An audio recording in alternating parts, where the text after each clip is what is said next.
Assalamualaikum warahmatullahi wabarakatuh. Nama saya Muhammad Rizky Maulana, NIM T20181405. Di sini saya akan menjelaskan tentang jenis dan tipe keputusan serta analisis keputusan dan diagram pohon keputusan. Jenis-jenis pengambilan keputusan. Jenis-jenis pengambilan keputusan ini dilihat dari segi personal, yang melakukannya dapat dibagi menjadi dua, yaitu keputusan individual dan keputusan kelompok. Keputusan individual merupakan pengambilan keputusan yang dilakukan oleh pemimpin atau manajer secara sendiri. Sedangkan keputusan kelompok adalah keputusan yang dibuat oleh sekelompok orang berdasarkan hasil musyawarah atau mufakat. Pengambilan keputusan secara kelompok dapat pula dibagi pada beberapa bentuk, yaitu yang pertama sekelompok pimpinan, yang kedua sekelompok orang-orang bersama pimpinannya, dan yang terakhir sekelompok orang yang mempunyai kedudukan sama dan keputusan kelompok.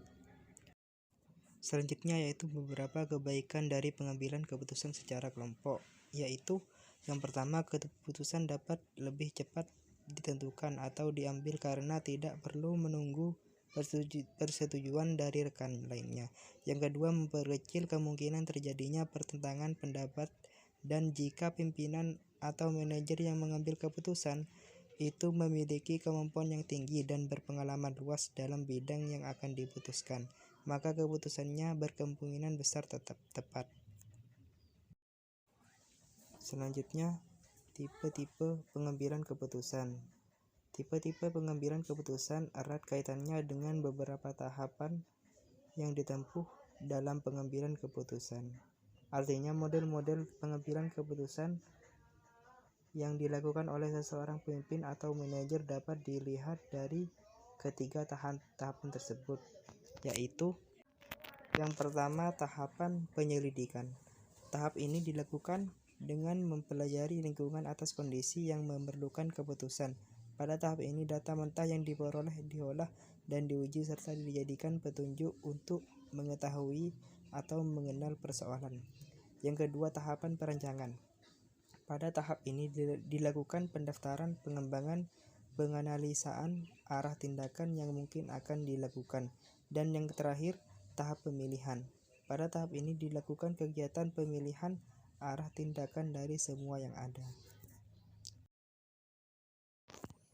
Kemudian, analisis keputusan. Pengambilan keputusan adalah proses mendefinisikan masalah, mengidentifikasi alternatif, dan memilih alternatif. Sedangkan keputusan adalah alternatif yang dipilih. Analisis keputusan pada dasarnya merupakan suatu prosedur logis dan kuantitatif yang tidak hanya menerangkan mengenai proses pengambilan keputusan, tetapi juga merupakan suatu cara untuk membuat keputusan.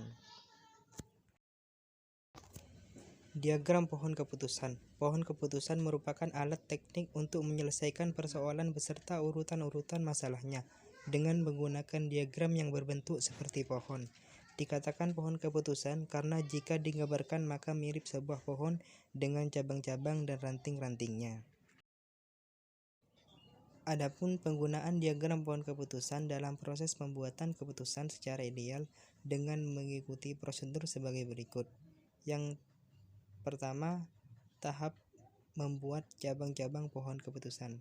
Yang tahap kedua, membuat keputusan dengan cara menyisipkan daun-daunnya. Yang ketiga, memotong merapikan pohon keputusan untuk memproses informasi. Sekian penjelasan dari saya, kurang lebihnya mohon maaf. Wassalamualaikum warahmatullahi wabarakatuh.